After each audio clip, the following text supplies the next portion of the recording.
Sam here. Whoa! Real Love Guitars caught. Rubbish strap. Note to self, buy a new strap. Yeah, Real Love Guitars caught me just about to throw this guitar on the floor, but managed to catch it with what is rapidly becoming a thumb with no nerves in it. Struggling to play last night because of something I'd done to the edge of this. I hit it with something, a chisel, the other day, and for some reason it didn't manage to go through, but it killed a few nerves in there. So anyway, holds tightly onto guitar. Cool. So yeah, what we have here is a bass guitar.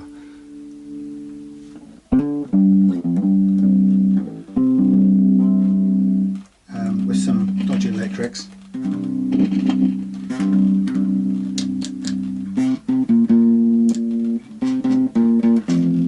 Can't really tell that much tonal difference. Volume. Well, when that pot works, it's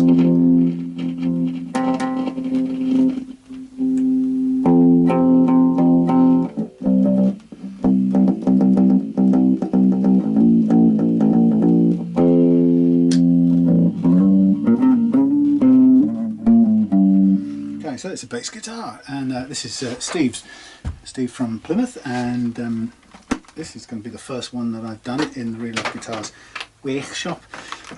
Quick thing to point out, this is in between doing lots of other jobs. As you can see, some refretting hanging up there. I'm not going to let go of this damn thing now. I'm terrified it's going to drop off the strap. So here we have a bass, and it's got the words, it's a black bass.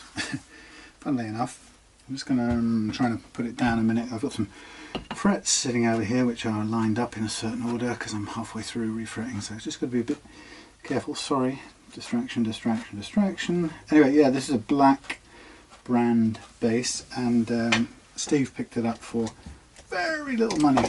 It was advertising one of those local buy and sell things. Now I've got some strings tangled up in my wire. It's amazing how quickly a single string can wind itself around one lead.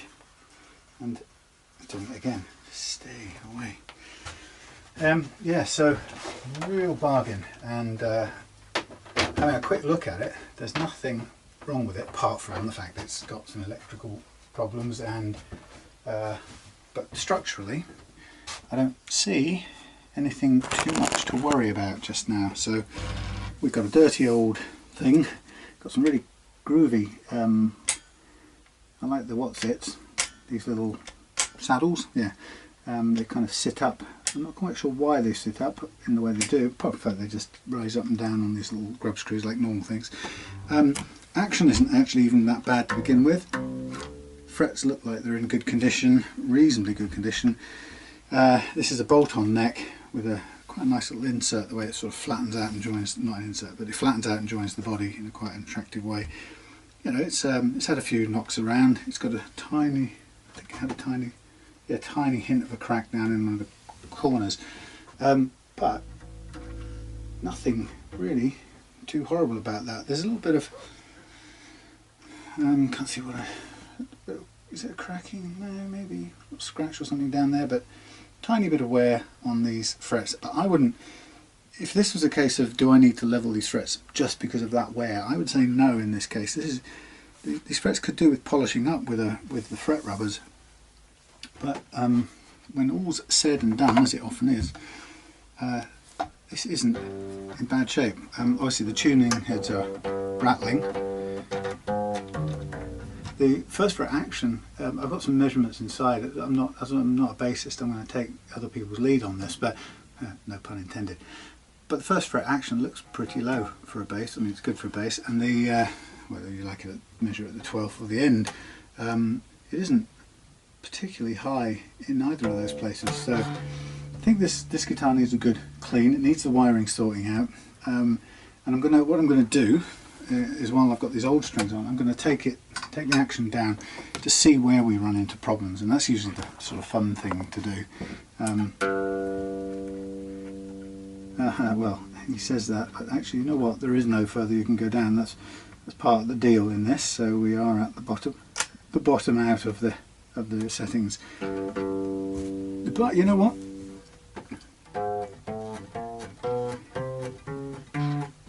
Don't bother, don't mind the rattle at that end.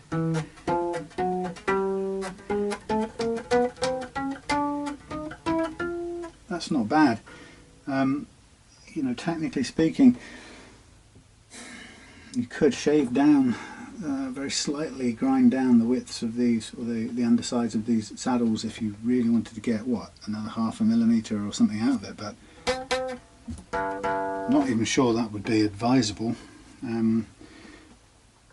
What's interesting is that there's a pretty flat kind of setting going across here at the moment, so that God, there's gunge in these things. There's the I never know what string now. The D and the A aren't, they're not kind of standing up much, and the E is a bit high, so let's take that down, see what happens when we put the new strings on. Sit it back flat, but to keep it a little bit of profile or shape, yeah, respect the profile of the neck a little bit. But I have to say, it's not a bad first base if we can just get these electrical crackles sorted out to make sure it works. So mainly in need of a damn good clean, and just check. Basically, I'll check the relief, and I'll check the nut action up here, which do appear to be reasonably good. Of course, I don't have files big enough for these, so that would make quite a long-winded process. I have files that will fit in there, but it'll just take a while. Thankfully, there are only 4 strings if I need to make adjustments. But just looking again as a complete newcomer, so you know, come with me on a journey of discovery. What have we got in terms of relief?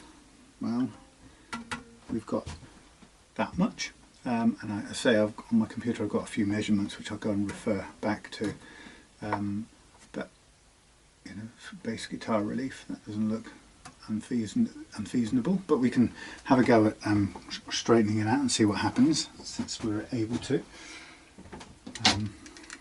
So at this point, why don't we just get the cover off? Let's have a look anyway. Excuse me.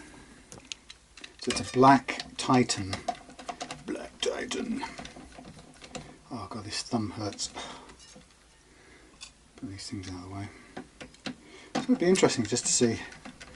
And this is one of those things I think I mentioned on the video I did recently about truss rods and adjustments. It's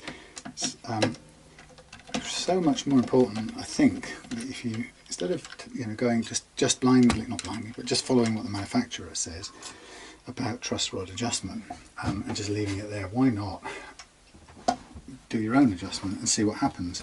And if the important thing to remember is that you can't break it. It'd be almost impossible to break it.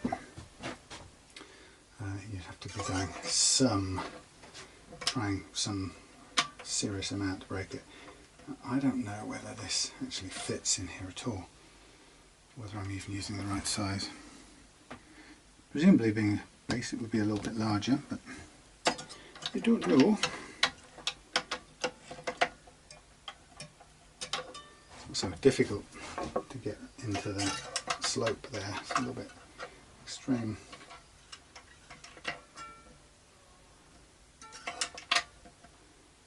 I don't feel, I'm not getting a piece of direct feedback that tells me the truss rods made good contact.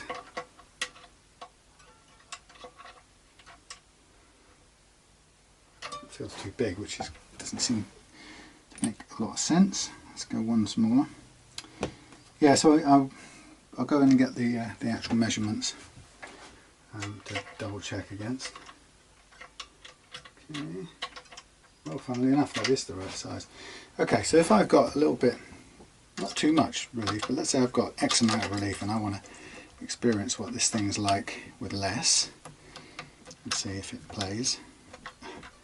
I need to get a better Allen key than this, I think. A longer one, same size, only longer.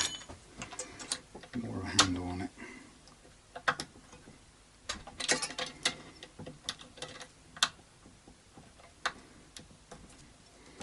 very difficult to get.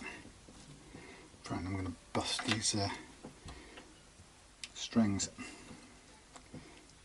So I'm not seeing whether I'm getting any movement out of this or not yet. Let's slack this one off to give me a bit of, ooh, they're grotty. Give me a bit of room in here so I can crank this. Okay, yeah, it's going. That's good. That's about a 10-degree turn.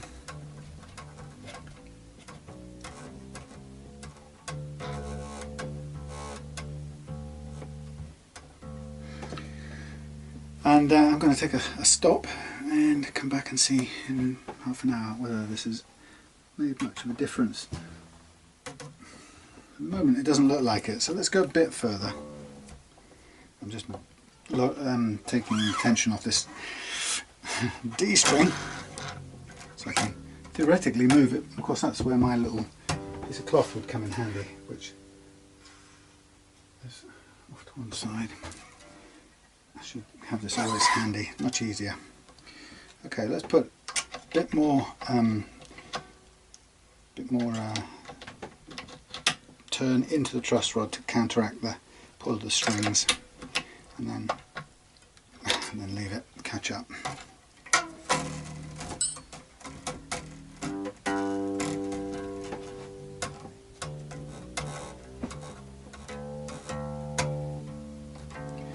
Old.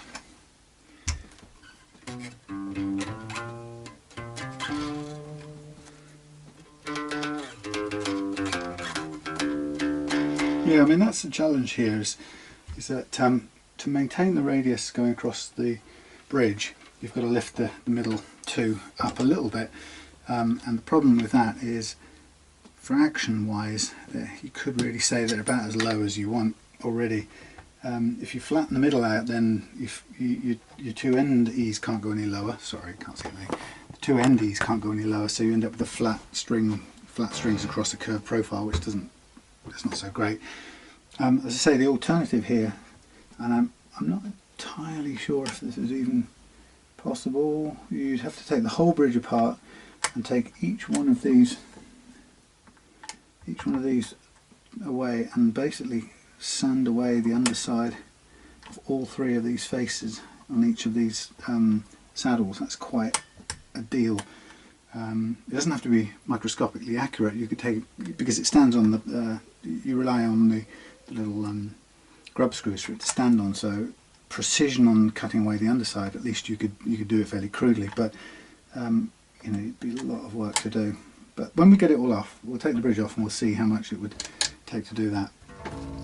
But I have to say, just cleaning this thing up, making the electrics work, I think we'll have a good base here.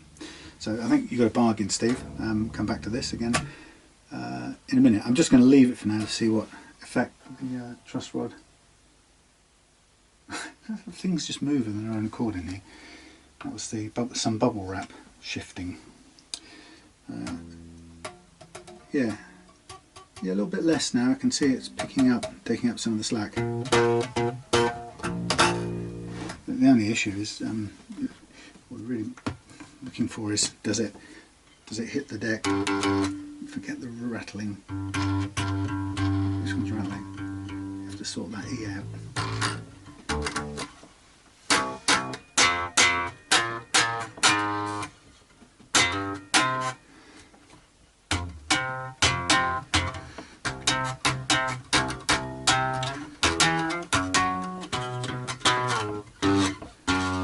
No, it's all good.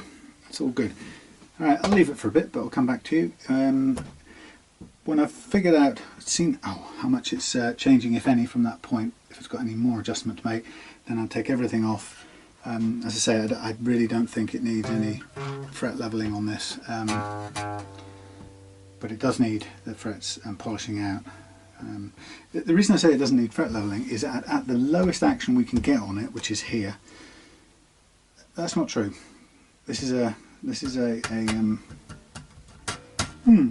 brain. Sorry, I got cross purposes. What we could do, I keep looking at this thinking it's a through body neck, but of course it's not. It's a screw neck, bolt neck. So what we could do is we could shim this neck slightly, give us back some adjustment room here. Let's do that for, yeah, why not?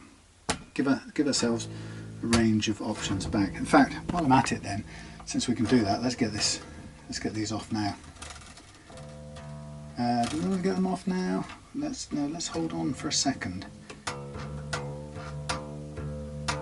Because what I want to do before I take this off is just double check the clearances up here. They're not consistent exactly. They go a bit higher as we get further up. It's quite low on the A.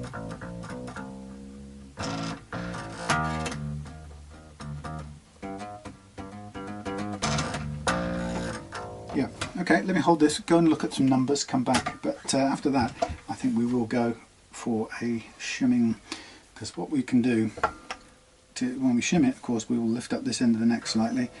We'll give ourselves back a little bit of room here, which means we'll bump these back up, bring them back up into play, but it gives us a chance then to lower it down as far as we can go, to get the lowest possible action, and see where, if any, if we run into any fret problems. Because at the moment, with the action that we're forced into here, and the way that the nut is set, there are no buzzing frets at all. Everything's working well, so there's no point fret leveling for the sake of it.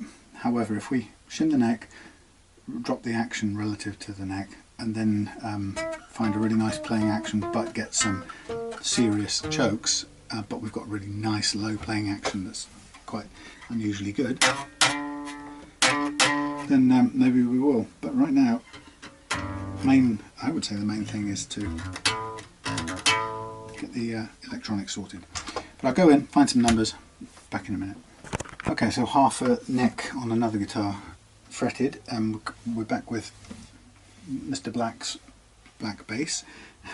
Black bass. Right, so what I decided we need to do, well, first of all we need to take the back off, because I'll take the neck off because we are going to shim it at some point. I got some measurements, and actually they're sort of standardy ones which wouldn't necessarily stick too closely to, but I'm going to make sure this neck is supported. So for example, it says here, depending on the radius of the neck, it should be, we should have maybe between, in the range they've given, shit, hang on, I got that wrong, between 2.5 and 3.5 millimeters, 0.25 millimeters, and 0.35 millimeters of relief at the whatever midpoint, and then it also talks about that it gives us a range of sort of typically Fenderish string heights, which range from, these are apparently measured at the 17th fret, but they're measuring to anything, depending on the radius again, between 2.4 and 2.8 on the low strings or the bass strings, which is again fairly high.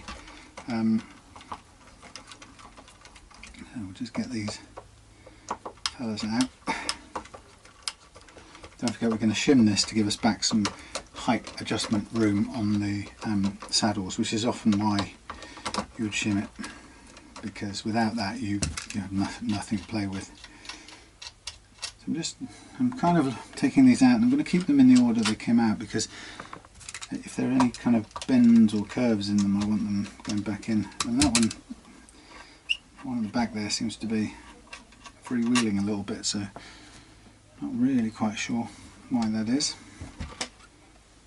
That's because it's hardly doing anything. There's barely any distance on that. It's quite an interesting thing. Very, very short. Technically, I think I might want to increase the size of this. It's either that or to fill up the holes and let this thing cut some new holes going through, because that's a very, very shallow screw. Well, I tell you why it's shallow. Shallow because it's shorter than the others, so that's probably not a good point. I can replace that. So that's a mistake, or a cover up. Okay, so just we got a theoretically tilt. It looks like, I would have thought it might have been a tilt adjuster, but it isn't. But that's okay. Right, so we don't need to do anything with this bridge. We do need to get we do need to replace these strap buttons because they are a bit iffy. So I'm going to fill. Oh, that's a flathead screw. I'm going to fill that with some resin and then screw back on top of the resin. And again, can get rid of this slotted head screw. Go smaller again. So once we do the fill, we can go smaller. But somebody's obviously worn it out so much that they've ended up resorting to fairly chunky house screw, which is often the case with guitars, but it gets a bit difficult because the hole just gets bigger and bigger. So I'm going to fill these with some resin, and then we'll drill, we'll fill and screw back in on top of the resin. So you can either use 2-pack resin, or you can sometimes I've used no more nailsy stuff. The point is, it doesn't really matter what you use as long as it's reliable and strong. Okay, so just looking at a couple of things, we know we're going to put a shim in there. It's an interesting configuration. So this thing is it's kind of cut at a slant. So we're going to shim. We probably better shim. Do we shim at a slant like this? No, I don't think we do. I think we shim. No, we don't shim it. We shim it in a straight line, perpendicular. Anyway, we need to change out one of those things. These are all looking good. They just need to clean. The action over the first fret is given various different places as of various different sizes, but somebody gave it as a 0.5, and that's a sort of a fairly standard size that a lot of people give on normal 6-string guitars as well. I think a lot of manufacturers seem to say that. This is just a wet cloth, by the way, to get some of the grit out of here. Yeah, so it says, a lot of people say something around 0.5. Interestingly, this one is already set considerably lower than that. I'd say it was somewhere close to the 0.1s or 2s, so it's right down in the kind of action that I normally like anyway. But for a bass, I'm just kind of interested to know whether that's too extreme. So this is just a quick wet cloth wipe down. I'm now going to wipe it down clean, and then I'm going to get some solvent, dry it, and then I'll put some wax on it to get rid of the sort of finger grease on the fretboard and so on. But anyway, so yeah, the one thing obviously I took the strings off because without putting a 4th string on, which we don't have until I put new ones on, we can't really set the relief properly, but that's okay. I'll do that once I've got the real the next decent strings on, the good strings. But again, it's one of those things, start with, if a manufacturer recommends a certain amount, start with that and see how it plays and see if it suits the way you want it to play, and if not, make adjustments from that. I'd be pretty confident that you're not going to do any harm by changing the relief. I mean, the worst that's going to happen is you're going to learn what goes on, and that's a much better thing. I've got a bit of a dirty desk here, but while I'm at it, I'm going to take off. God, my thumb hurts. Take off this the back plate here, because I know I've got to get in and redo some of the solder joints here, because they're definitely not working. But it shouldn't be too complex. It's a passive bass, so there should be no surprises. We don't expect to find unduly complicated circuitry in here. I say that, but you never know. Go away, wasp. Right, 5 little screws on the plate.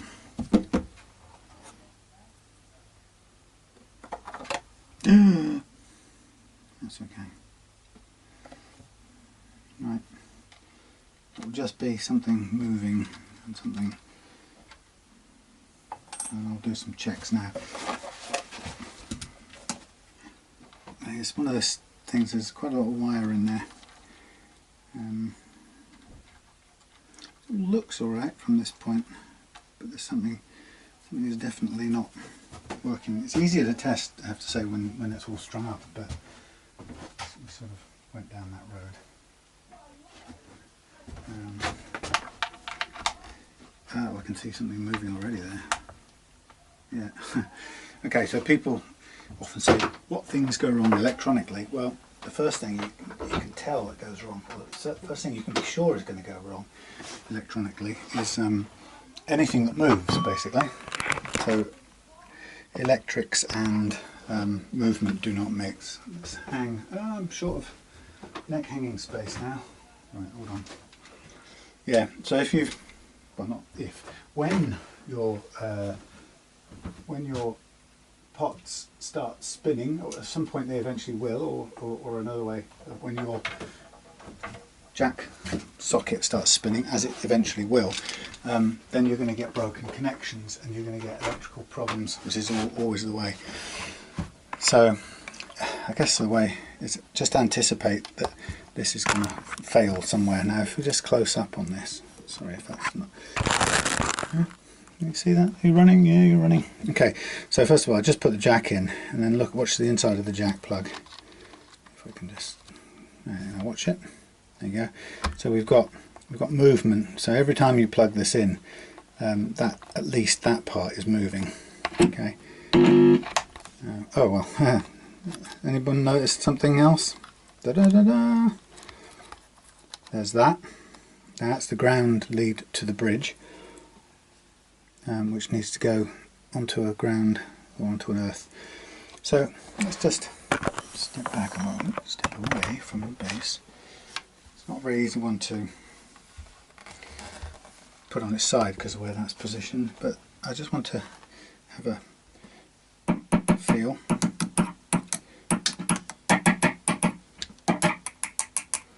Okay, so they're working in the right order of things. So the scratchy, what do you call it, scratchy thing, I'm just going to take off these. They're not screwed on, so they should pop off. There you go. I'm just going to take these off because one of the things we can do while we're at it, because these things are always subject to movement, and when they are subject to movement they're always going to fall off, or they're always going to break the solder at some point. What I like to be able to do is to, I'm jumping around by the way while I'm at it, let's just get this bridge off so I can clean everything since we're here. Now the bridge should have, somewhere in all of this, there should be an earth wire, and it probably comes up like a bit like a Telecaster. It probably comes up from a little hole and just lands between the body and the bridge here.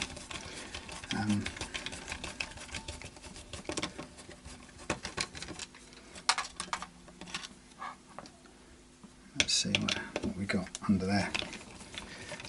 I just want to be able to clean this all up. That's fine, leave it bang against there. Yeah, I can see a piece of wire sticking through, so that's our earth bit, which currently wasn't, there we go, wasn't hitting anything grubby. But that does go back through to that little black wire that we saw. Okay, so patented by somebody. It's interesting. That, yeah, you know what somebody's done? They've taken this off and they have filed this down on sandpaper. You can tell by the sharp edge. So what they weren't able to do, they kind of had the same problem as me. They looked at me and said, I can't lower the action anymore. So what they've done is, rather than lift the neck, they've lowered the bridge. So they've sanded that away on a wheel or a block or something, and taken, it's sort of got the distinctive sharp chromed edges, and they've taken some height off it, and it's a perfectly good solution providing you can get it flat, which this is almost flat, mind you, it's on a bit of a curve. Yeah, so they've taken it down, and we could do that some more, or we could shim the neck. It's probably just easier to shim the neck. So while we're at it, let's have a look at the construction of these cute little things. Well, they sort of sit up like that. I don't know why, but it's not real. Can't see any real reason why they sit up so cutely as that. But obviously their purpose is just to be pushed up and down this way by the little grub screws, which is fine. It's what it's working absolutely fine. Then we've got some we've got the thingy adjusters in here. That's interesting, that one wasn't pushed forward. So that's the intonation adjusters, and there's one per saddle. So that's good, we'll give that a separate clean. While I'm at it then, what I want to do with this guitar, so I'm going to undo these and I'm going to then do them back up. I'm going to clean around them a little bit, then I'll do them back up with some blue Loctite in the thing. And it's not irreversible.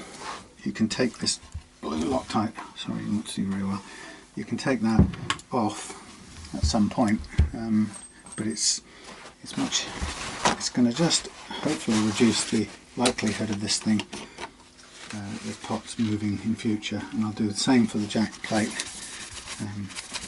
Just going to clean a little bit more around here, more than I have done.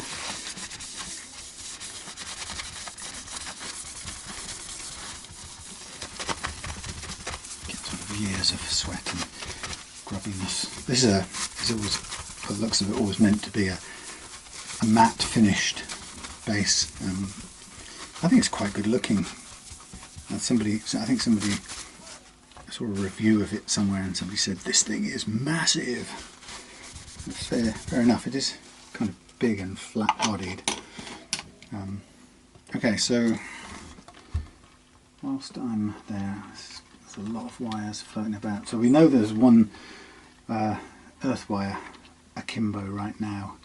We've got this big loop of wires. What I don't have is much grip on these pots, which is a little bit annoying, because I want a bit more than this. And as it happens, no surprise, they're quite loose.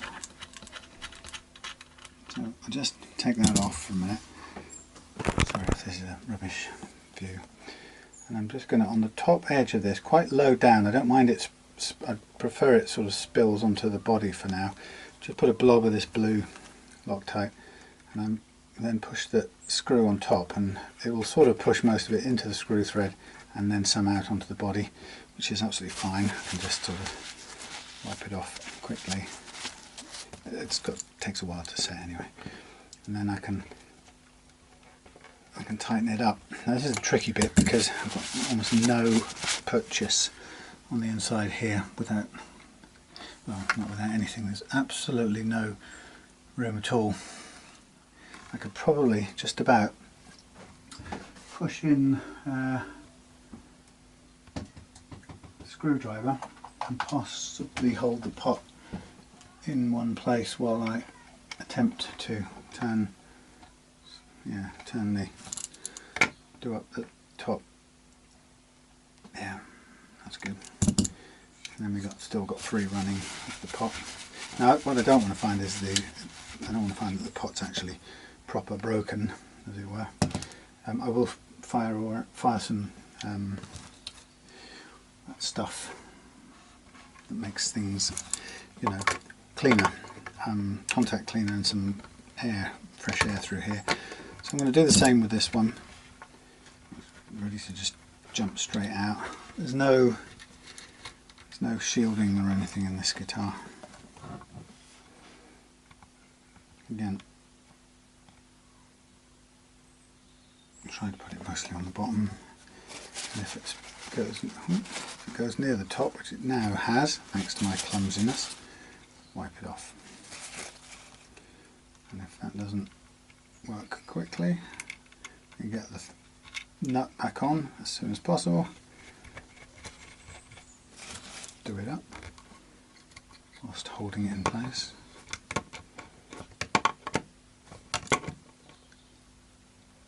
And then wipe it clean again.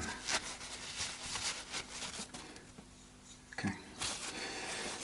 Now I'm going to do the same with the switch, now the switch is solid actually, I'm not going to do that, that's pretty hard, I mean rock solid.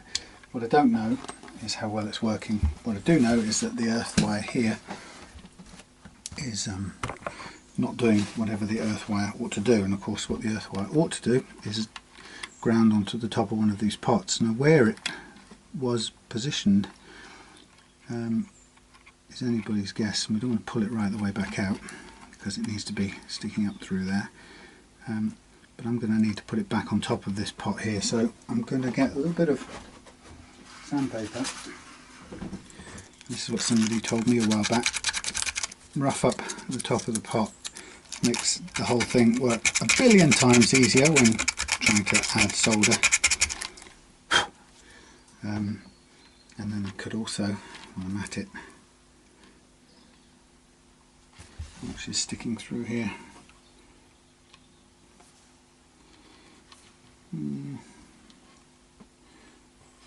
A bit.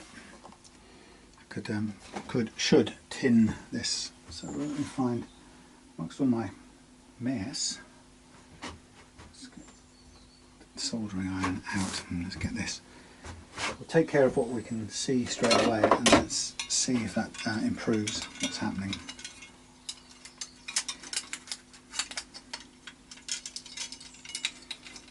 There's something about soldering iron setups that, although they're kind of cool tools, they're a bit of a pain to use. They're always wanting to fall backwards and hit the floor. Okay, a bit of solder. Tool bench over there needs a complete tidy up, as you can see. You can just hold this thing up to tin it and then we'll push it back through. But we need let the soldering iron heat up first. Meanwhile, I can be giving this a clean down. I don't have, this has got shielding on the back, but I guess maybe that's anti thingy paint. What would be you know, hum paint or whatever. But yeah, so I'll give this a clean. I don't have a toothbrush, which I used to have, which was kind of handy for this sort of bridge fiddly thing. So I use this brown towel.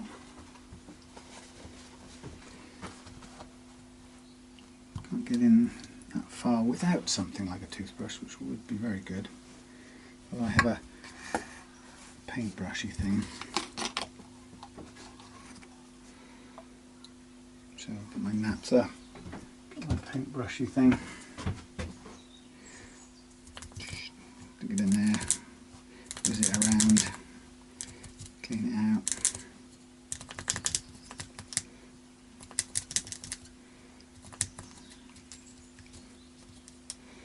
Just cleans up any obvious goo.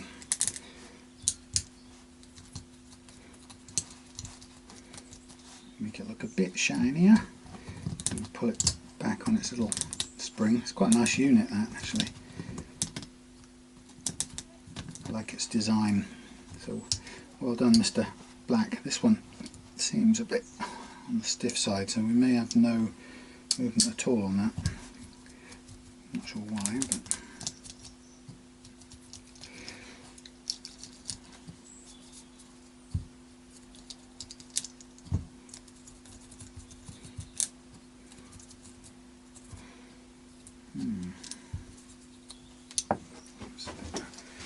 down.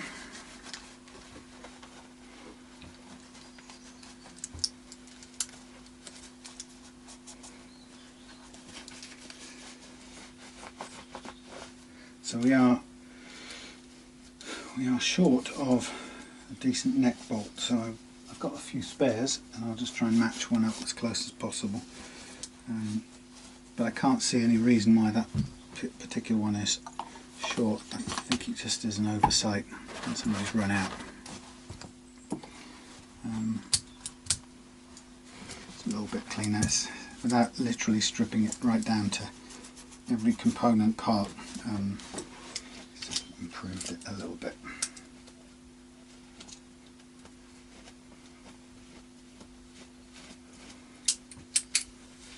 Shiny.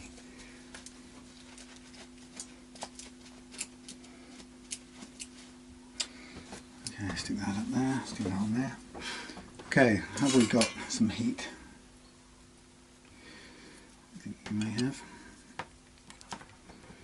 Yeah, going around in circles with this soldering iron. I wish it was a wireless thing. I know you can get gas ones. I have to say I've not got on very well with them. I'm a bit nervous about going back to one. I've got one somewhere. Right, just gonna. I need not to have the wire coming from over here. It needs to be from over there. But I don't have a power supply there. So that may be some modification I've got to do. See, look, that gets in the way. Right. Just get a big, nice, healthy blob of solder on top of that pot. If I can heat it up enough for it to stick. Come on.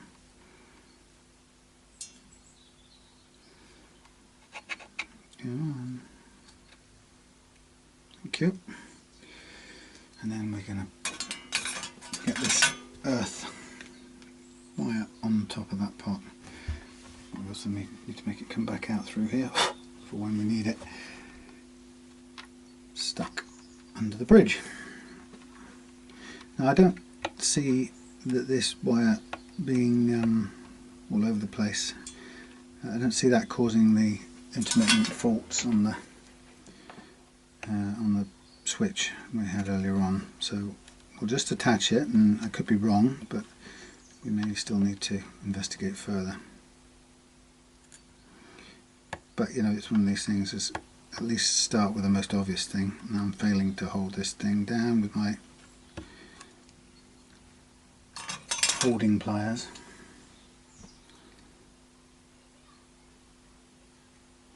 I learned a while back, don't blow on solder. No matter how tempting it is to hurry up and set it, if you blow it you'll get a dodgy joint. Okay, so these pots are now steady, they're still. If there's any faulty connections down on these pots, they're very, very difficult to get to, so we'll have to literally pull them right out to resolder anything. What I will do is I'm going to shoot some some electrical contact cleaner into it. I'm running short on this. Fire a bit in here, in the front end of the switch.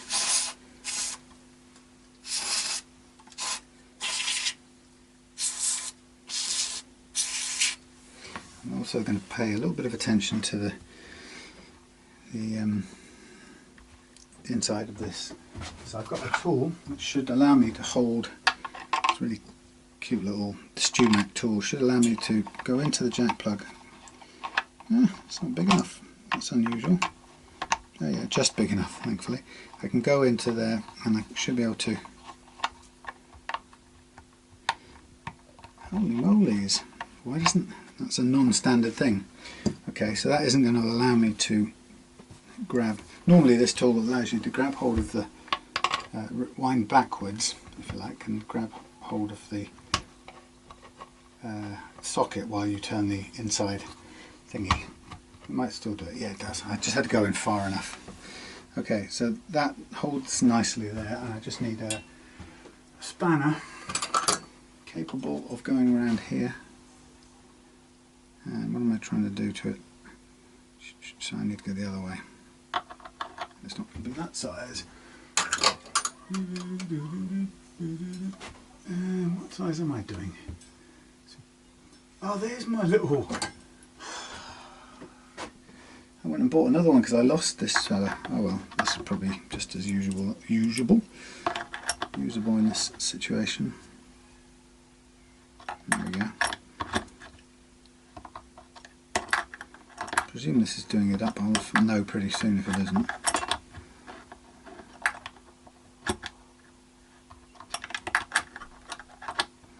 Fair bit of. Actually, I'm wondering. I'm going to do the same here. I'm going to go undo this for a minute while we've got the chance. And I'm going to put fair lashings of. I need to go the other way now to stop this rotating. I'm going to put some blue glue on here if I can get it undone quick enough.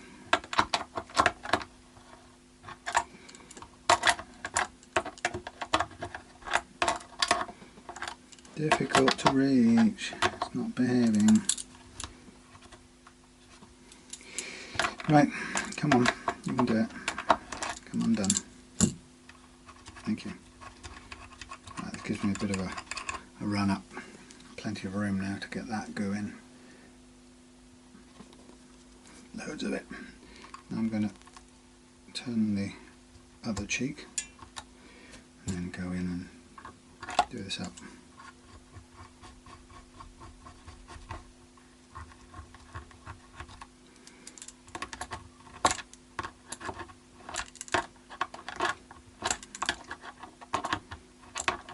Rehearsals tonight down in town, so it should be interesting. We missed it last week because the singer was not feeling well.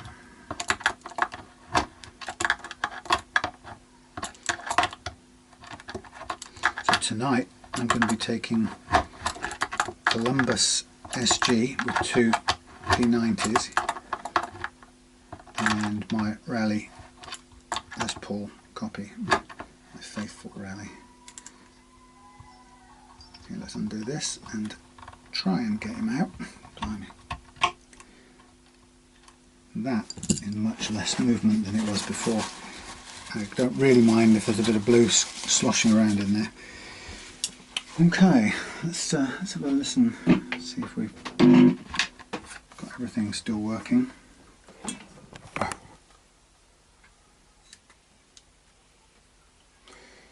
Okay, we're obviously going to get some buzz anyway because we're not grounded on the bridge.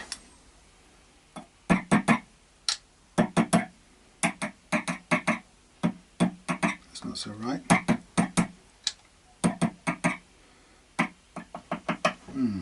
Hold on. What is going on here? We have got I don't know if this switch is broken altogether. So we have what we'd expect, bridge only. There's a bit of microphonics going on here. Both. Let's just turn it up and check it. Both. Both.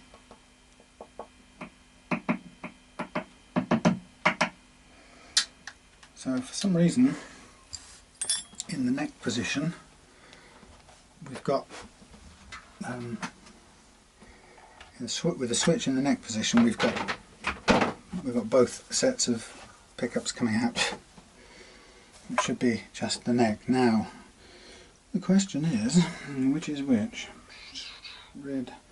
So red is coming presumably from the front, comes into here, spins around through this little thing, round out through here, red and black out to there. Crikey. Ah, okay. Another challenge. Look. Ta-da! Oh, sorry, I've got you looking out the door. Bloody useless. Look, well, I'm discovering wonderful things. Look. Ta-da! So, hey, this is my worry now. So we have, okay, that's broken off the switch. That's probably the easier part of it. Good. Let's get that reconnected to the switch where it belongs. Everything else should be right. This could be the solution. That'd be good, wouldn't it? So let's just, I'm going to need to free up a bit more. I'm not very good with bloody wires at the moment. I keep chopping myself whenever I use these blades. It's the blades I'm not good at. The wires are fine.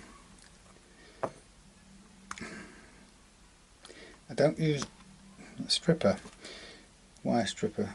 For some reason I can't feel my way around what's going on, so I tend to make, as I see it, more mess using a wire stripper.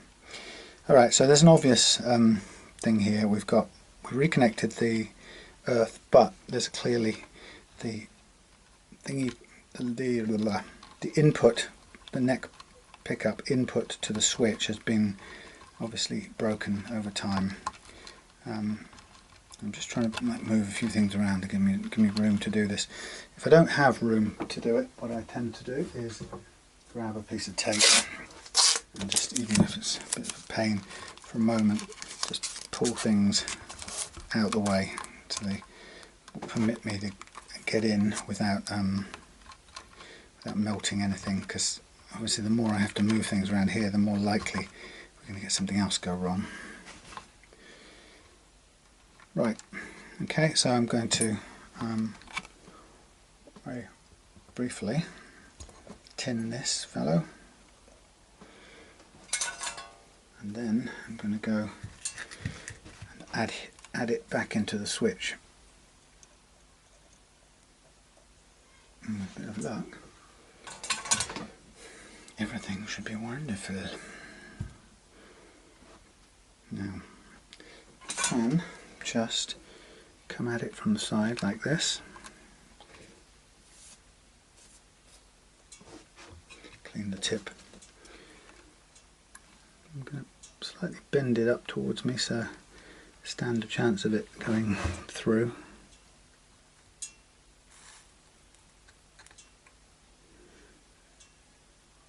Now it's going to go through and stay, but actually what I'd like to do is just put a tiny fraction more solder on it. Oops. Nice big blob, let it cool off, and then I'll cut off the excess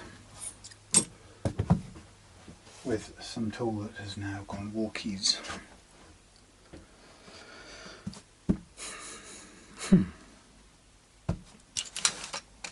Funny how things take off on their own. Not that one, not that one, not that one, not that one, but it's this one amongst all the other junk. Okay, so now it's, at least while I was looking for the tool, that's had plenty of time to cool off, so I can take that bit out, and it's gone. So let us be nice if that correction meant that we actually got what we expected. Don't mind the hiss and buzz. Yes. Funny that. We are go. Super. Okay. What a mess. I'm going to put the bridge back on. Move that out of the way, move that out of the way. We've, yeah, that's done, that's done, that's done. We can replace our knobs, which are pretty universally things, so they can go on any old how. They can go on. Right, now we can put back on our chunky bridge.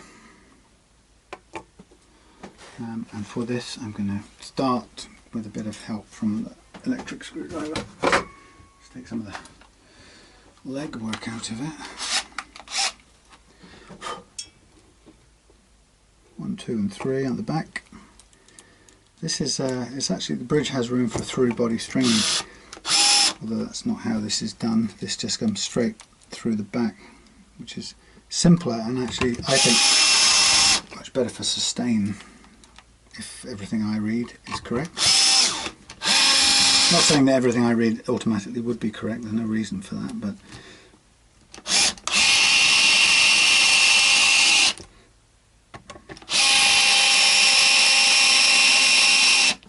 just getting in up close, and then that's the clutch kicking in. That should be absolutely fine. Alright, so quick review. We now have some goo on there which we can wipe off with a bit of naphtha.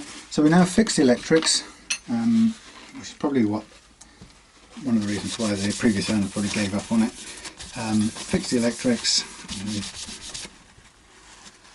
It's got a funny finish on this, sort of rubberized thing. Fix the electrics, clean the bridge. Yeah, now we're going to shim yonder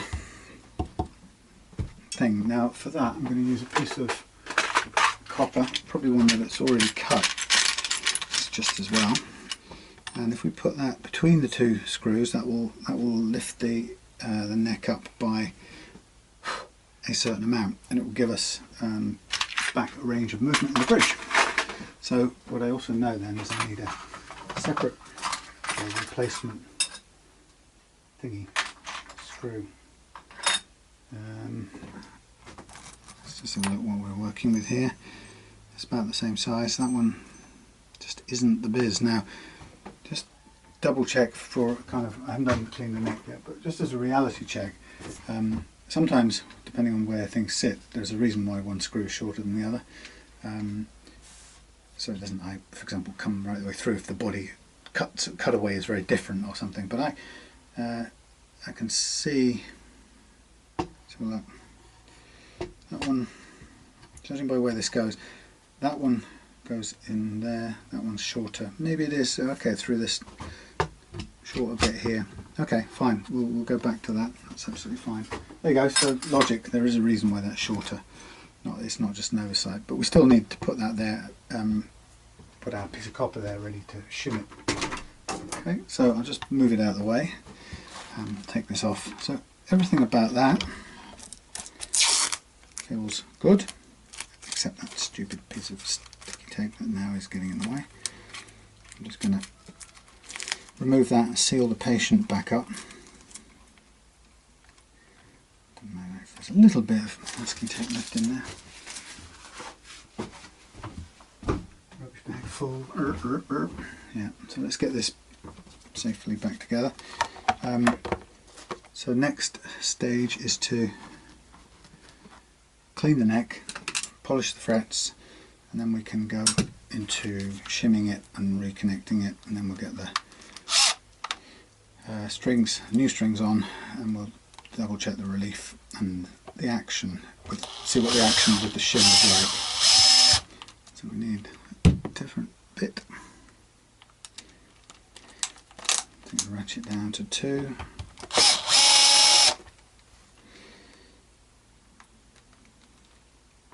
But the thing about putting shim in it, it might end up that we come back to almost the same place, in which case then it would be worth taking the shim back out. But for now we can't say whether or not this guitar will play any lower or whether it's better playing any lower, because we can't get that low action. And you can, my theory is that the person before has hit the limits of the action, and therefore as a result they've shaved down the underside of the bridge. But instead of that, we're going to raise the neck at the end, and that gives it a little shim upwards. Right, so that's the electricals bit done, and I can unplug that for now. I'll move the stuff in a minute. But before I move and tidy up a bit, let's just quickly get onto this. Filthy, that's pretty much all I can say about it. So the first thing we can do is take the, I call it naphtha, but it's technically petroleum ether, which is, as far as people tell me, it's the nearest thing to naphtha there is, but I can't seem to get naphtha. You can get Coleman's cooking fluid or whatever that stuff is, and it's much more like the thing I know as naphtha, but it's very expensive, and you can't buy it in the kinds of quantities that I'd want it, just for sort of regular finish cleaning. So I tend to stick for now with this petroleum ether, which is so far been more readily available. I will seem to be able to buy large amounts, or reasonably large, 5 litre volumes of naphtha at one point, and then it suddenly disappeared. Don't know why. I don't know if some law changed on the health and safety front or something. But anyway, I can see the sort of sandbanks of grime coming off here, which is what's the nice part about using this stuff. And then once I've done that, I'll go off video, and just polish each one of these frets with a two fret rubbers, from a kind of medium coarse through to a fine one. To, give them a freshen up, polish them nicely. And then we'll be ready to replace it. But yeah, there's very little wear, and what there is I say nowhere near the sort of level that would interfere with play in any way, shape or form. So providing everything plays at the action we want, then it's the condition of the frets here are more than good enough, and wouldn't warrant getting into something as severe as fret leveling just to remove the minor surface imperfections. I mean, there are often times when you get that part of it as a bonus from, you know, when you have to do fret leveling because you can't get the action you want. But in this case, sort of evaluating this, it's pretty good condition. And there's just a bit of a degreaser on the back, really. Okay, so like I say, off camera, I'm now going to polish out the frets one by one using a fret protector like this. A standard fret protector strip, but with a lot of Gorilla Tape, which means it holds there in place while I do it. And if you've ever tried to do this job without that, you just hold on to it as you go, it's extremely frustrating. So I would give this a good rub down with the coarser one first, and then follow it up.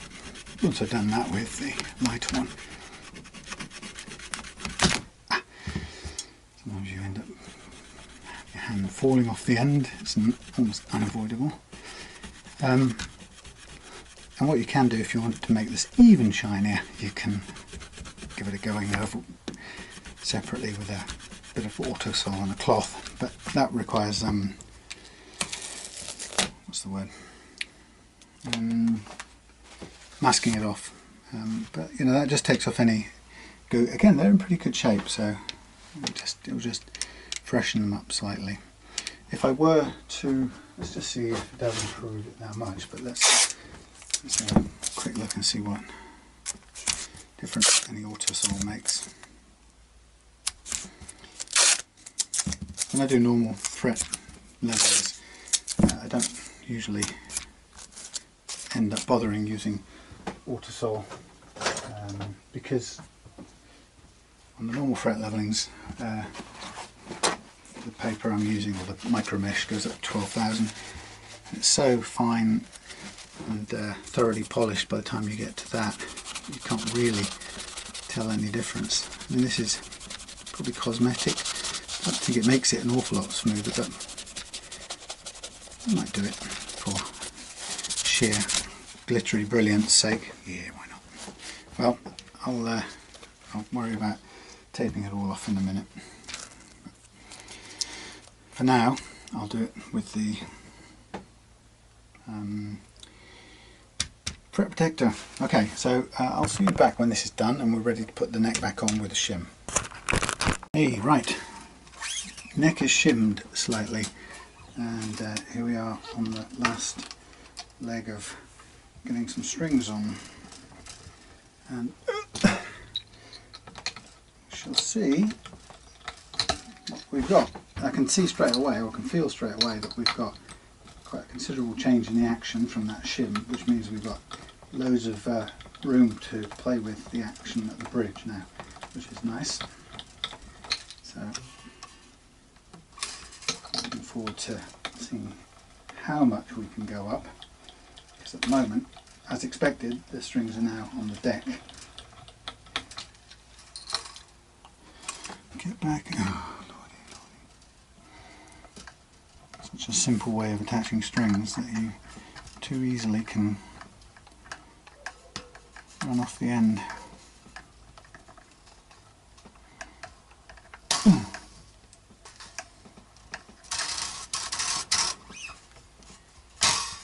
Okay, so there we are, guitar with shim, and as you can hear, things hitting the deck.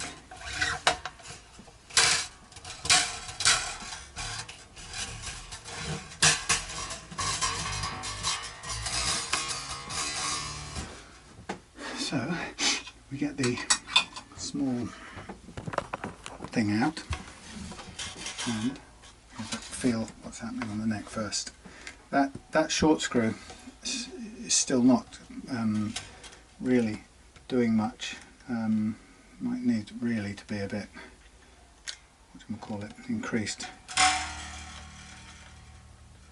Okay, so now the first time, by the way, we've now got obviously we've now got four strings on, which means that the guitar is going to be under more stress, or more load, sorry, than it was before, and that's the first difference.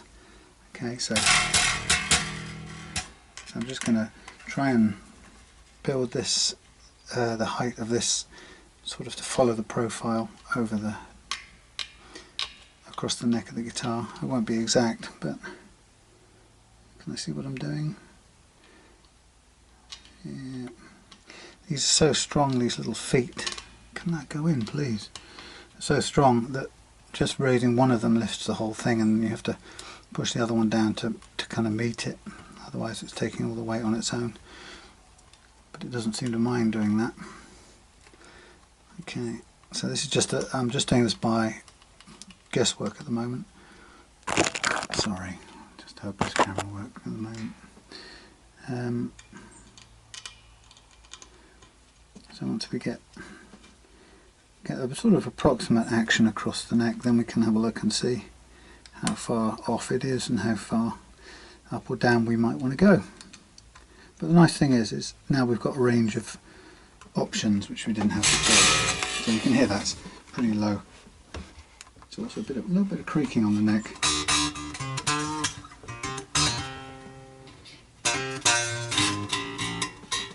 New strings, my god, chunky.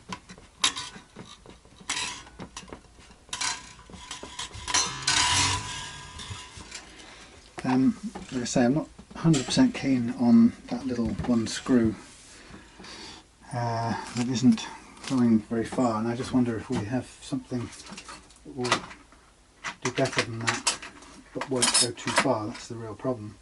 I'm not sure we do. Even putting the shim in slightly makes it just that ever so slightly harder. See, it's not really biting anything there, that little screw.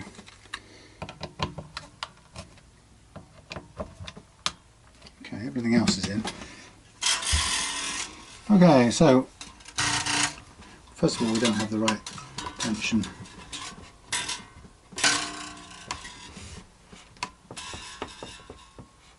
By the way, that's not the neck creaking, that's the body moving along. So what I want to do is get the low E out of here.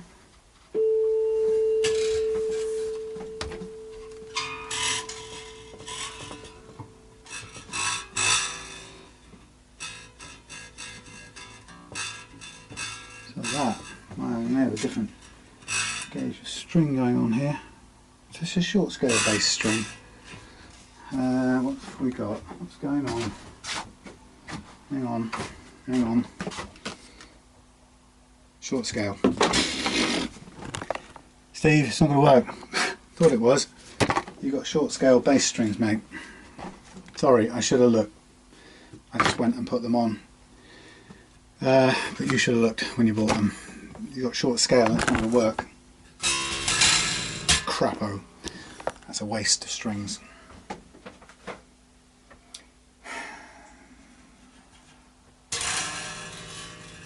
Damn! Oh well, that puts the whole thing on hold. In fact, you should go back to the people who sold you that, because they've stuffed you.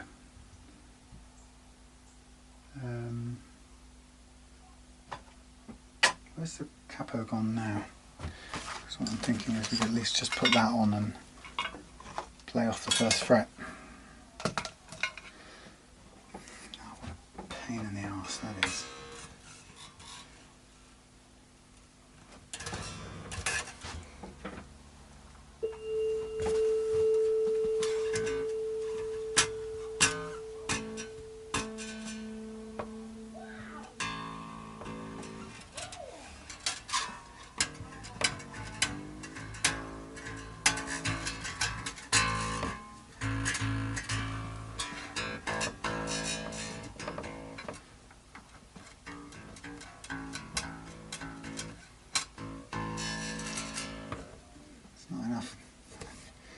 strong enough, this cloth capper.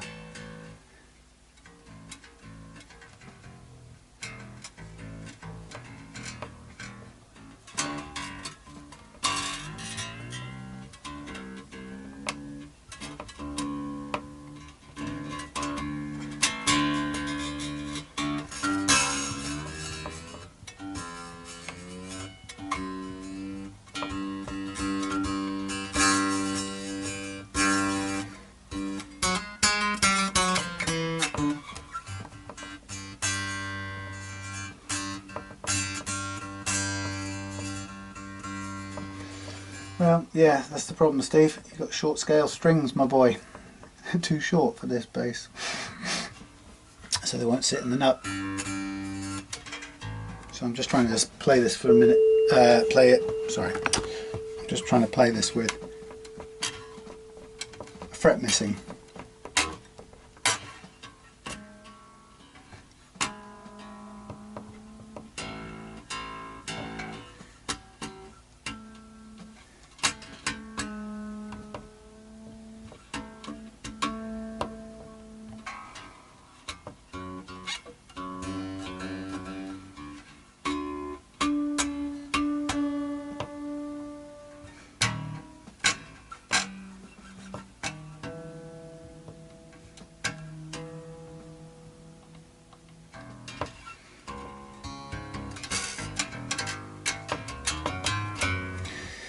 Right, let's just test out the electrics and make sure everything's working first and foremost before we break the bad news via the medium of... Oh, I can't put it on because I take the bloody things off. Pain.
So, point being is, sort of just cheating for the time being, but I'm going to take the action down on this and see where we can go with this little thing. Well, I won't do it by going clockwise. I'll take the action down and see what we get to. Is that on the... That's not on the deck, is it? There we go. Can I see what's going on? So that is on the deck.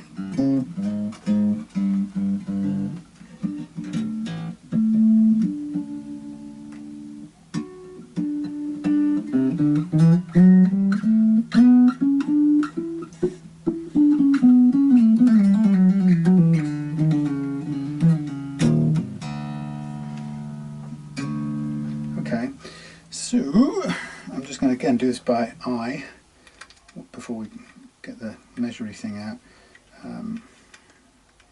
Just want a little bit of curvature across the whole thing, not too much.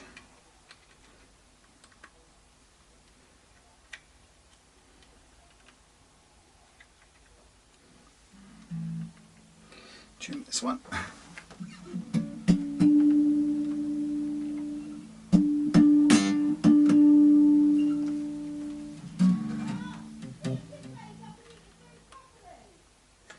Indeed. Okay, just doing this by purely by eye for the moment, assuming everything about the neck is on straight and pointing in the straight direction, same direction.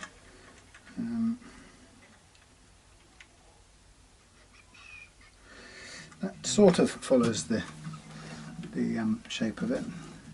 Just give it a bit more tugging and a pulling.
I think that's too low.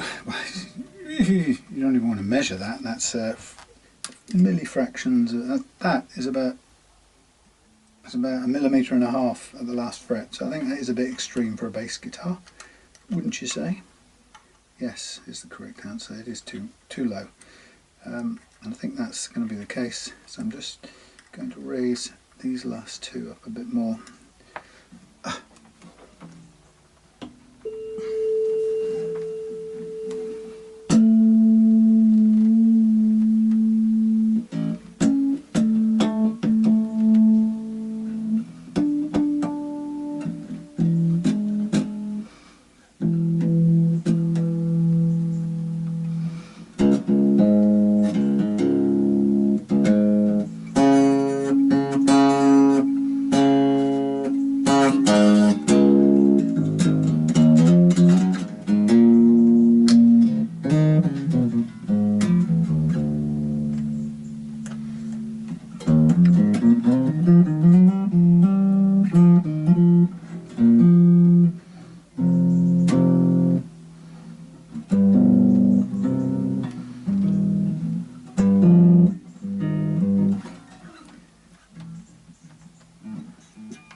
Okay, right, I'm going to fix the strap buttons and call that quits for now, and then tell Steve the bad news about the strings.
far as I can see, once we get the right length strings, everything else about this is going good.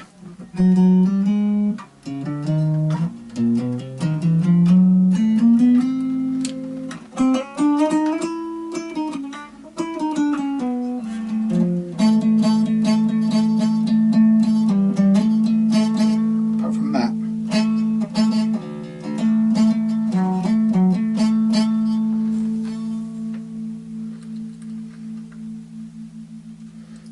Just a slight problem there.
Nearly there, nearly there.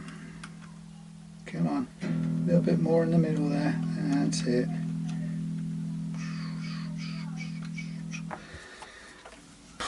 One more.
Right, so action wise that's pretty low still. Nice fixed action control back thanks to the shimming of the bridge. Just the wrong strings, I'm afraid.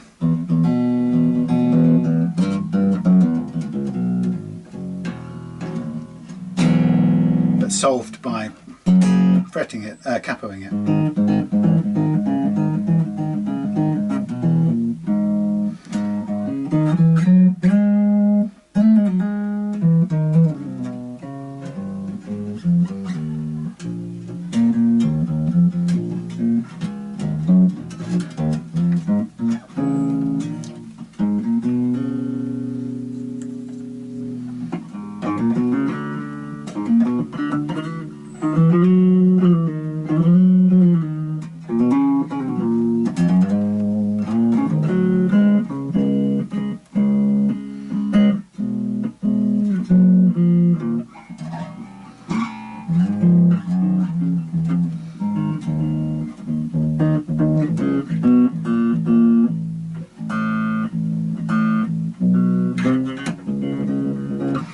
Okay, there we go. That'll do until we change the strings. I'll do this stuff off camera, the fixing of the strap buttons, let it set overnight.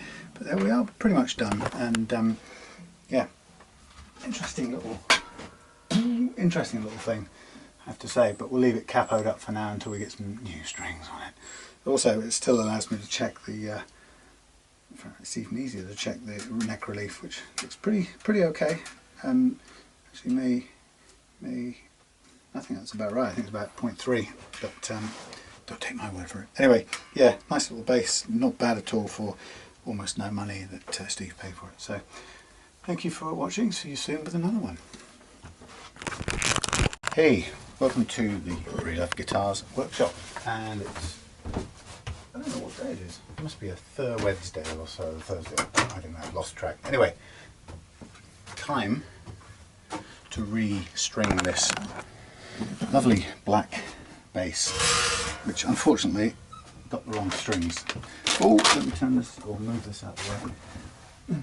Yeah, just a good old honest mistake on both of our parts, but we got the wrong strings, so I now have a set of second-hand short scale bass strings, and I don't have a short scale bass, so never mind. Anyway, just to recap, this is all nicely cleaned up. The neck is slightly shimmed.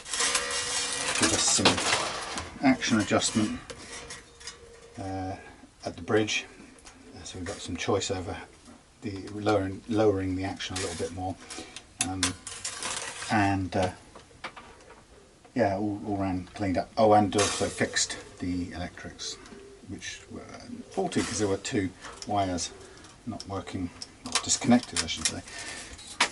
Okay, thank you. All of these snap off onto the floor. It's a shame, but I will pack these back up for another day because they are completely unused. And if we do get a short scale bass, I haven't got one in the house. I've got my own bass upstairs. It is long scale, if you get what I mean, regular. So typically, I'm now looking for a blade. So I've run out of raw blades, so I'm going to use family. I'm trying to train myself to use the blades that are safely inside the thing. I'm terrible for just using the raw blade. I buy them online in little plastic packs, and end up regularly slicing my fingers off using them. Okay, so here we have a much better length of string. So this one, I'm just going to do slightly different on this one than the previous time. I don't want as much material on this peg.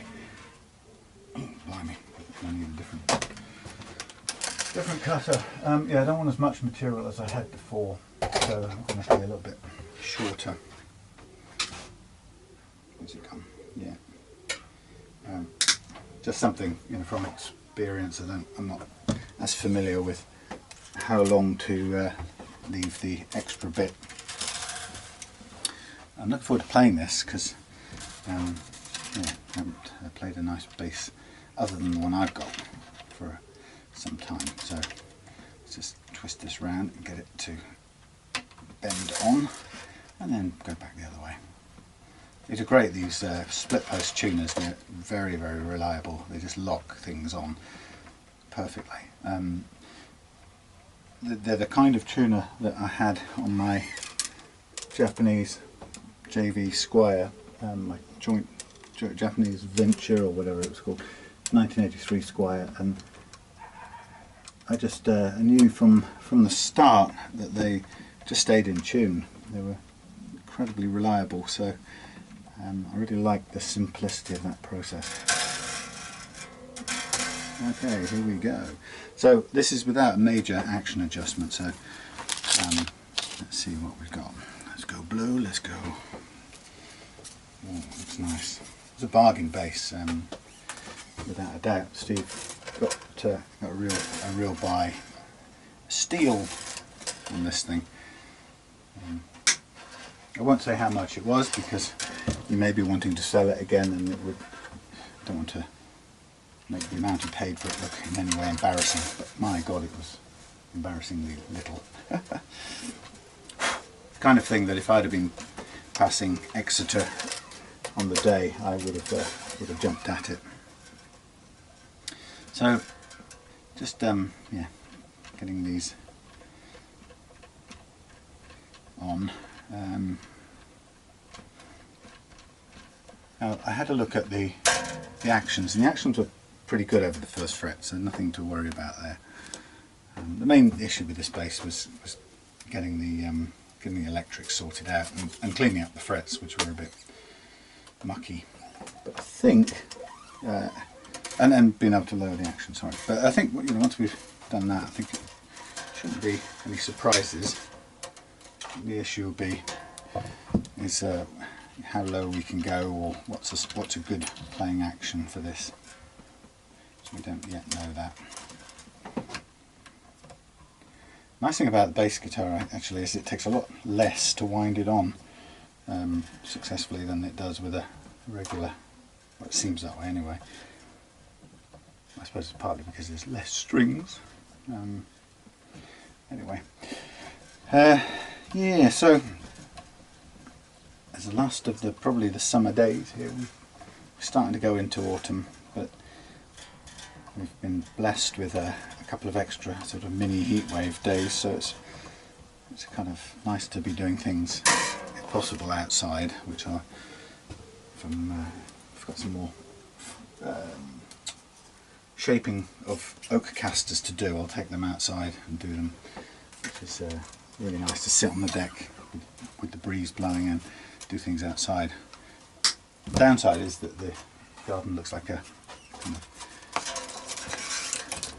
it just looks like a sawmill. You know, it's just nothing but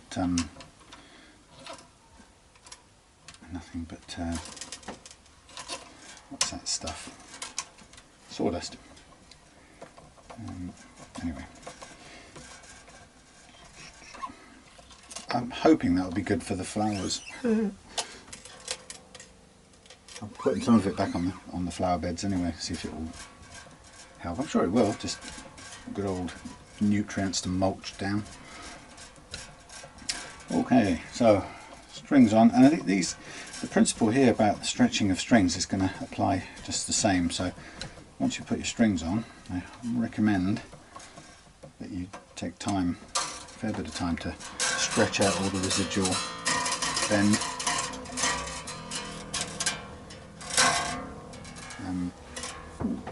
Lovely. You know, same sort of approach, I guess, as a 6 string. Just grab them by the scruff of the neck and thumb and forefinger, just gently bend with some force, but not too violently, but bend out the residual stretch. I like this bridge, it's got no extra string length going behind it, which, as far as I've understood, is really good for making sure there's good sustain.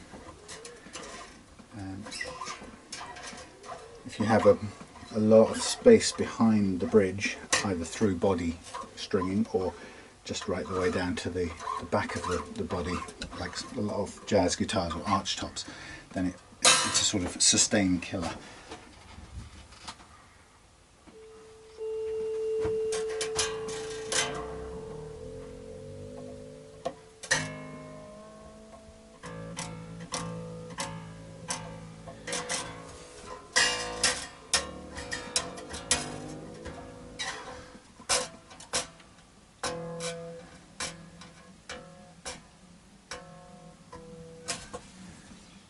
Oh, who's that?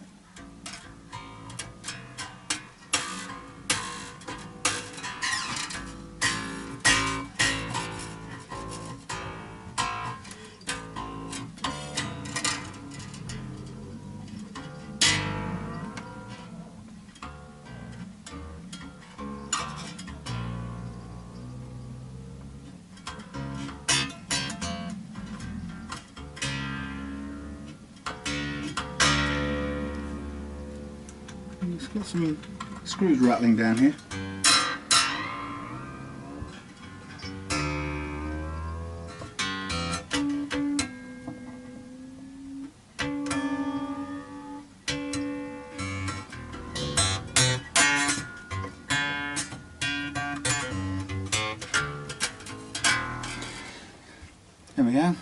bit more stretching. I presume that's the right register. It's funny, I'm not checking it just yet with a tuner to tell me whether it's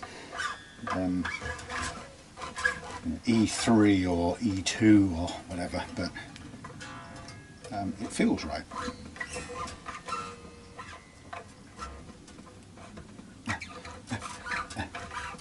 I've only got a little amp here, obviously, so whether or not how it sounds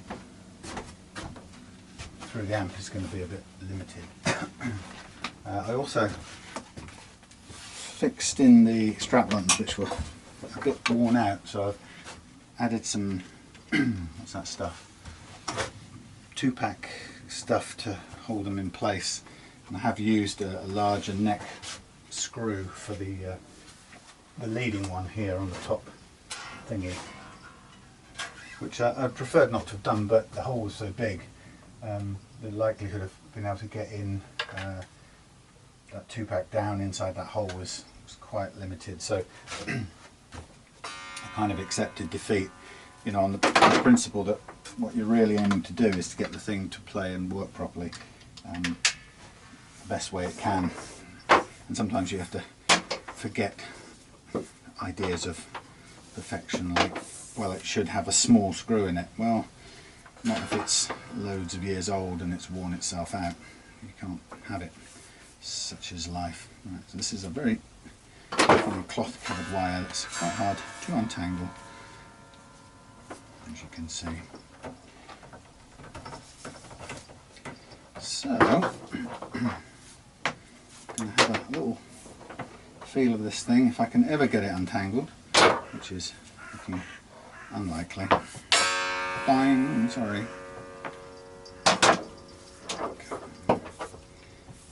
Now, this is a definite case for wireless guitar fixings. It's just a pain. It's even coiled itself into a loop again. It's like a boa constrictor trying to escape. Okay, so let's get a little not bass amp up here.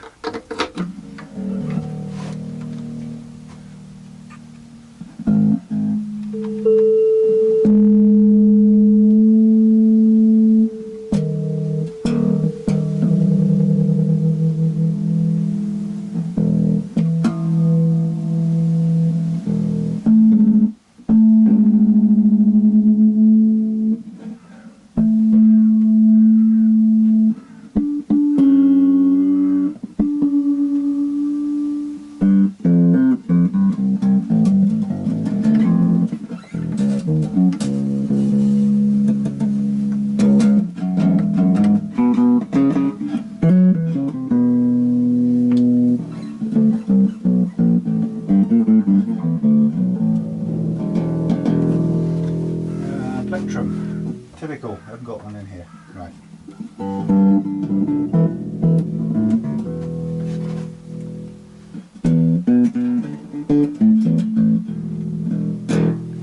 So this is the action I longer than normal. This is the action I set the other day. We were on what was the target? Okay, the target on the thing I didn't check. Didn't check the radius of this, but it's pretty large, I'd say.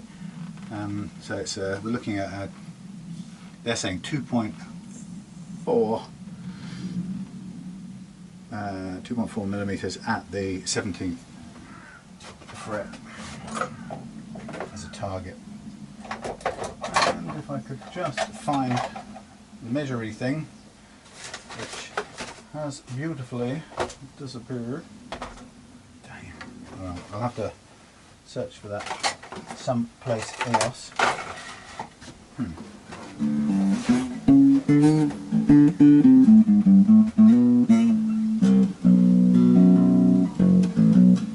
That's all I can play on the bass.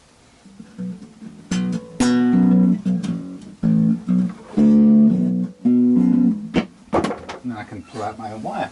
Beautiful.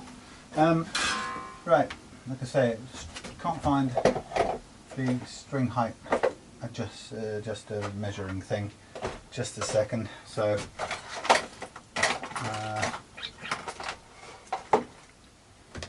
yeah, which means I'm afraid I'll have to come back after setting the heights. But just looking at this so far, oh, there it is. I knew it was round. Okay, well, they're measuring on the 17th, 12, 13, 14, 15, 16, 17. They're measuring, so that's 2.5. That's about right. We could take it down a smidgen. Let's go down a tiny bit.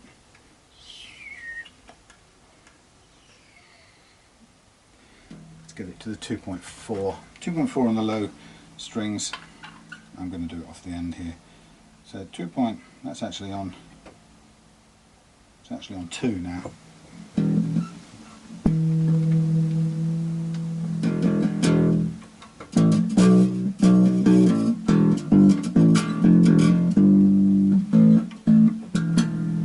Let's get this one. So we're going to range from 2.4 up to 2. So we've got 2.4 there. We've got. Sorry, we've got. What are we on here? We're on just on 2 here. We're on 2.5 there, so we need to come down a little bit. So I'm going a bit lower than stated to begin with. Let's see where we are.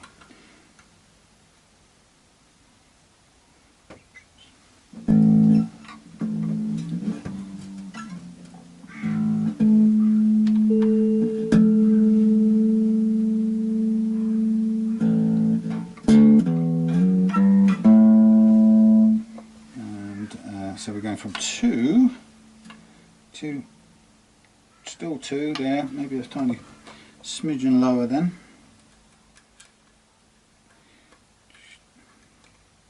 Come on.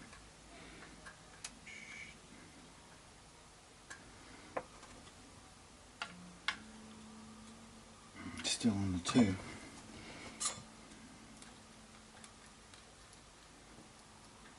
Okay, now we're going down slightly.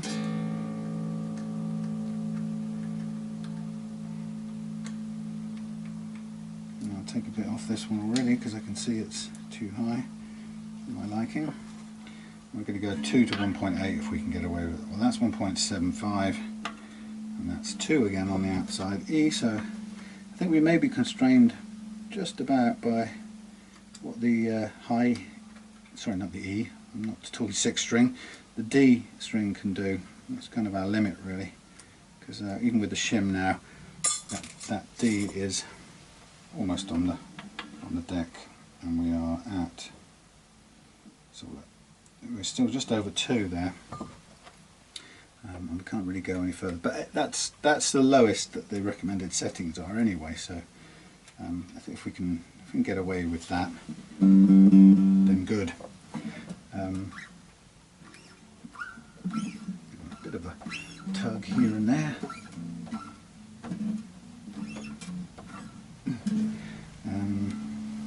So we'll look at our spread. I think that means we could take down the. Sorry, this is G. You can tell I have no idea which strings I'm talking about. Right, so that's we've got a G, a D, an A, and an E. Okay, forgive me. You're all going, oh, it's the wrong string. So we're just under 2, quite a lot under 2. Let's get back up.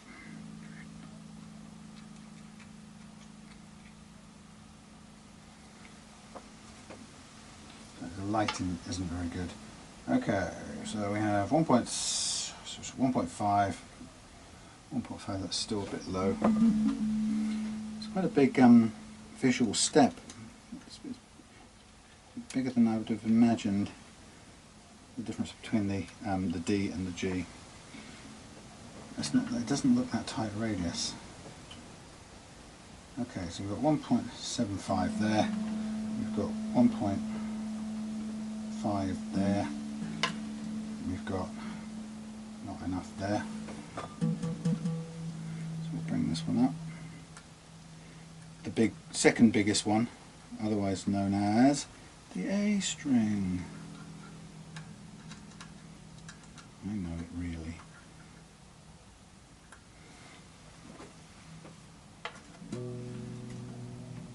Okay, we're looking at 1.75-ish, a bit higher, and then we're looking at 1.75, a bit low on there. So I'll bring this chappy up a bit.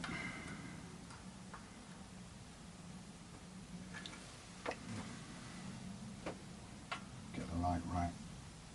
Okay, it's just on the 2, that's good. Right, let's give these another tune.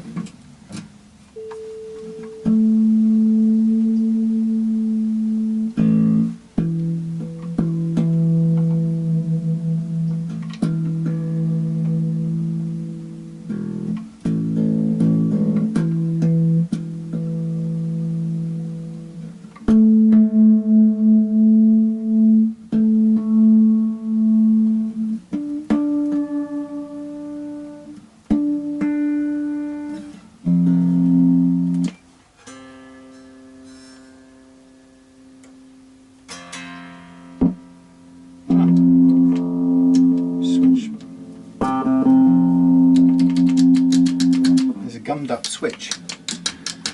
Sprayed it and cleaned it. Works, but it didn't just that minute.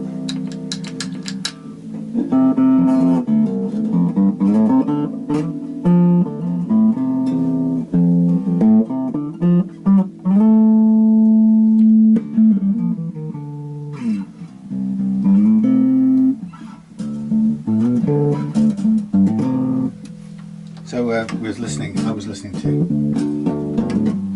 to our band the other night, rehearsal tapes that I made, playing Come Together.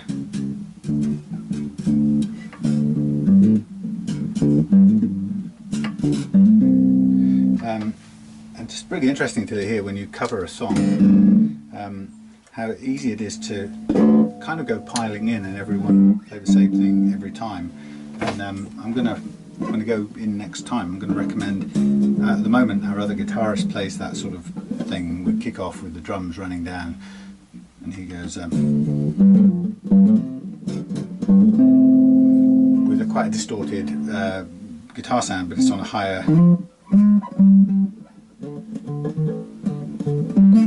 it's up there somewhere, and actually when you go back to the sort of spaciness of the original track, it's really clear that the sound is it's a low bass note. I can't do it.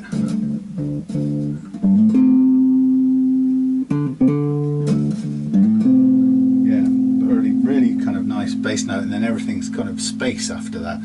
You hardly hear a guitar at all until you get to the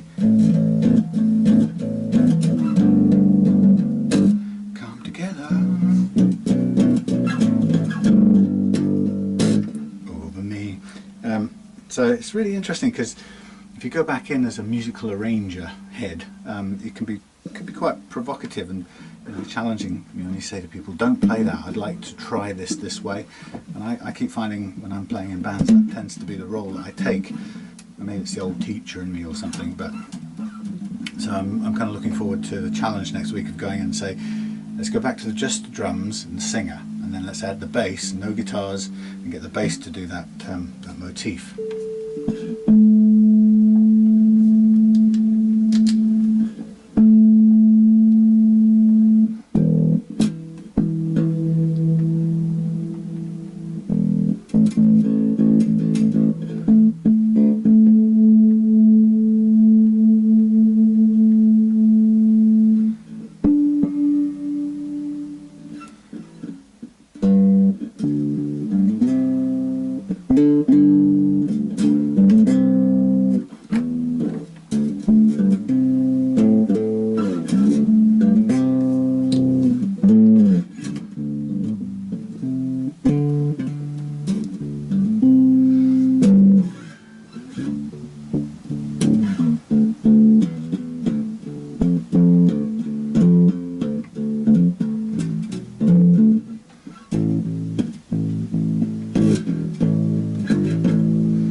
in the right place. I've got this, I'm going to have to ditch this strap.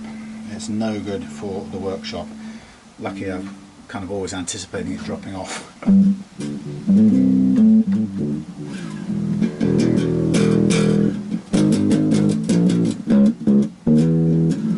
So just listening to the way, feeling the way it plays, it's good. I'm just looking for the amount of relief. We had 0.3 as the recommended amount of relief, and I think that's a little bit higher than that. If I put it on the bench now and have a quick look, I've had this little amp about 2 years, about 4 years now, and I tell you what, still cannot find the off switch. Now if that isn't a design flaw, I don't know what is. I think somebody else I remember speaking to had exactly the same experience, so it made me realise I wasn't alone. Every single time I go to switch it off, I have to sort of fumble around at the back to get it to go off. Anyway, okay, so look, we're talking about relief, so I just need to capo it, but my worry is that I may have run off with the capo on something else. What did I put the capo on? Capo. I put it on Murray's guitar. Here it is. I took it off again. So, same sort of principle. Just make sure that the strings are held down on the first fret, and then we're looking at the 1, 2, 3, 4, 5, 6, 7, 8, halfway between the two sets. So that, to me, if we're aiming for 0.3, I'll put 0.3 on my metric doofers. And we'll probably discover that it's a bit more than that. It's kind of hard to do. Yeah, it is more. It's too much. So let us dial some countermanding. What's the word? Get the right one. Dial in some truss rod to the opposite direction. Let's get the other one. Bit easier to use, a longer one. Make sure it's the right one. Yeah, I think it is. It's always hard to tell which is the right piece for the job. And the question is how can you get it in the right? Can I get it in quick enough, as it were, to get it to do anything? I can get it in there, but I can't twist it anywhere. So. Bit of a pain, so I have to slack off one of these strings to allow me to get a bit of a turn on it. Lock it in place, turn it back.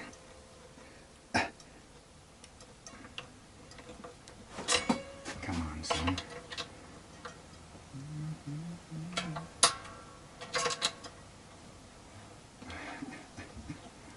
Sometimes you have to remove both strings.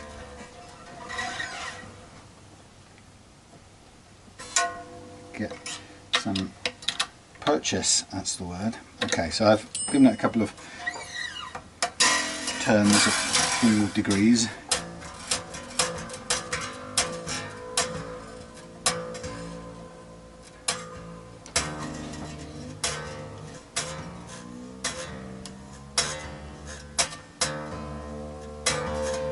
Brought it up to approximately to pitch.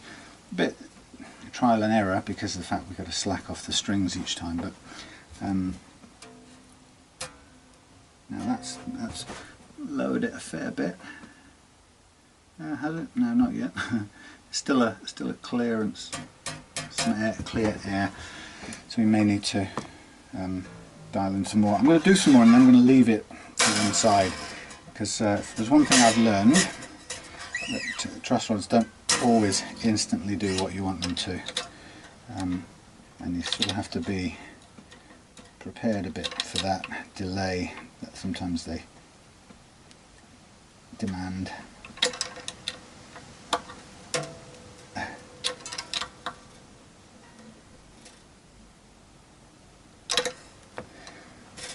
maybe end up being too much, in which case we have to go back the other way.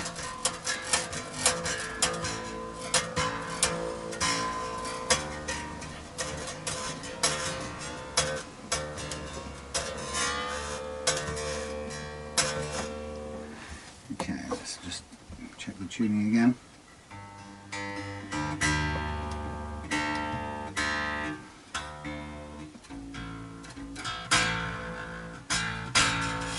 A little bit of rattling down here, and I'm not sure if it's these grub screws tend to need a bit of something to stop them vibrating, because often you can hear them. One of the pair, when you've set the action, the height you want on one of them, sometimes the other one can be sort of a bit loose, freewheeling on the spot, so you kind of need to go until it makes contact, and a bit, to make sure that it isn't freewheeling, but then there's nothing to stop it vibrating free afterwards and making a noise. So you could put some light thread lock of the lightest variety that just stops things moving if you wanted to. I'll see if this stops it. Okay, so I'm going to put this off to one side, or hang it up for a bit, let the neck think about what's happened, and then come back and check the truss rod. And I'm going by the sort of, in this case, fendery, standardy sort of settings. And the reason I'm doing that is because, you know, this is a newer thing for me, so I'm not familiar so familiar with bass guitar settings. So I'm going to, in this case, it's a good reason, or a good example where you would take the some manufacturer numbers as a start point. Often I say, you know, don't get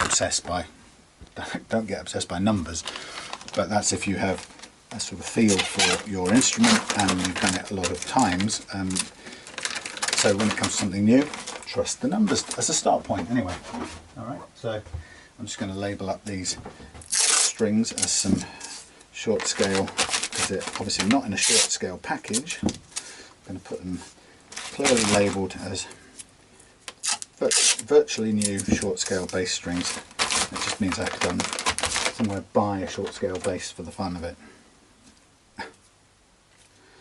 Now I bashed something with this.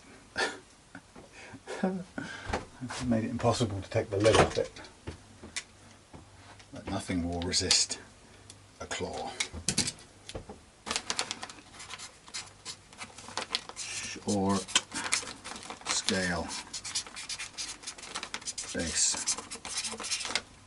And for good measure, I'll put in the desiccant back in the packet, and with a bit of luck I will also try and seal it. There's no harm in trying. Might keep it in fairly good shape until such times as I need to use them. And they are, you know, they're absolutely unplayed, so there's no reason why we shouldn't reuse them. Okay, so very good, very good.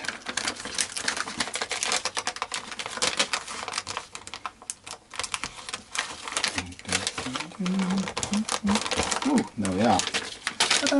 Short scale bass strings for another day. Right, you sit there, my friend, and do your thing, but it's looking good and it sounds nice too. Okay, on to other things. Looky. Okay, so just a quick recap. Yeah, maybe that's a better word. Quick recap on Steve's bass here. Just try and get that level. I've left this settled for a couple of days now to make sure that the truss rod doesn't adjust itself any further.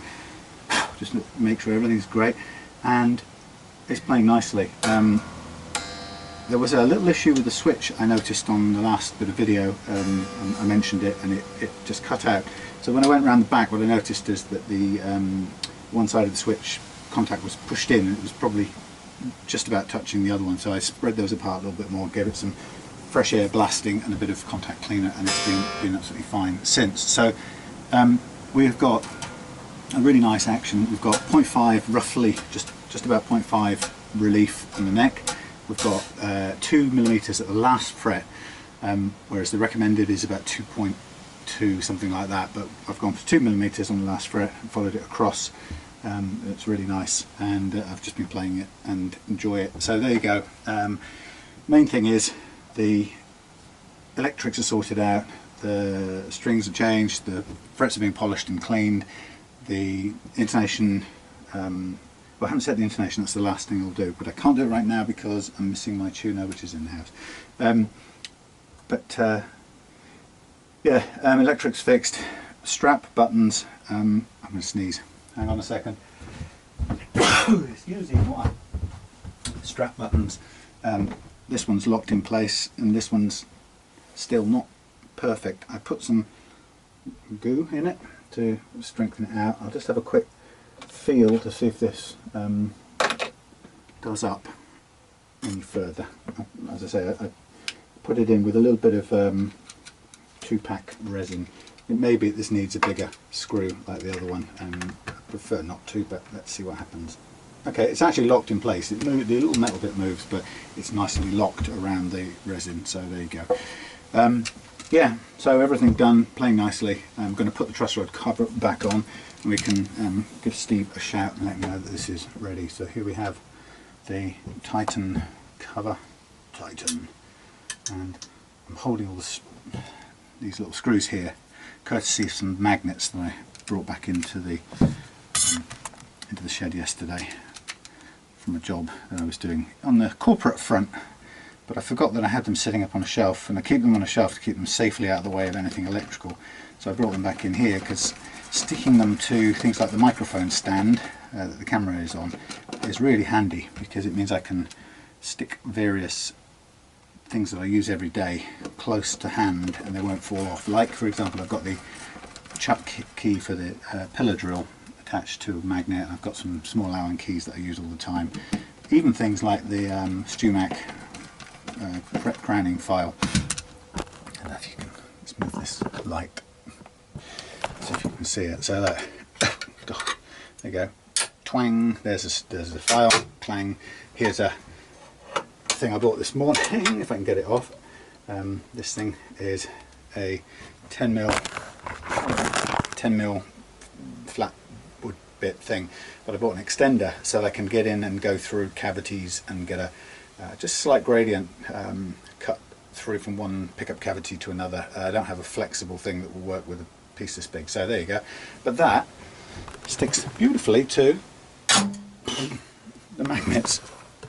So I just need to remember not to get them involved in any electrical things. So there you go, Steve.